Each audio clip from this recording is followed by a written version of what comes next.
শিশুর কান্না আর স্বজনের উৎকণ্ঠা ডিএনসিসি হাসপাতালের শিশু ওয়ার্ড জুড়ে। একপাশে মাহিন, শিফাত, আয়াত, সুমাইয়ারা চেষ্টায় উঠে দাঁড়ানোর অপেক্ষা সুস্থ হয়ে বাড়ি ফেরার। অন্য পাশে 4 মাসের আরেক শিশুর অক্সিজেন লেভেল কমে যাওয়ায় যেতে হবে আইসিইউতে।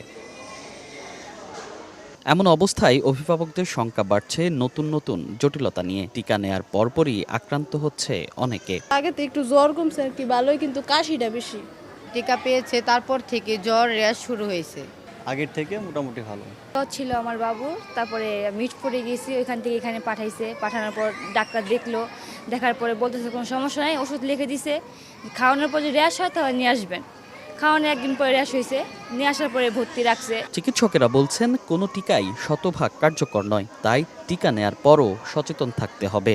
সঙ্গে অতিরিক্ত গরম হামে আক্রান্তদের জটিলতা বাড়াচ্ছে বলে মনে করছেন চিকিৎসকেরা। 13টি মশলার এক দারুণ কম্বিনেশনে তৈরি ইফাত রশিদ বিরিয়ানি মশলা। উৎসব এখন প্রতিদিন। টিকা দেওয়ার পরেও বাচ্চাদেরকে আমাদেরকে সাবধানে রাখতে হবে, জনসমাগম পরিহার করতে হবে।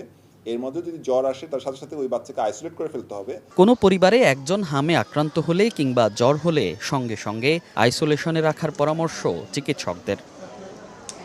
মনির হোসাইন, সময় সংবাদ, ঢাকা।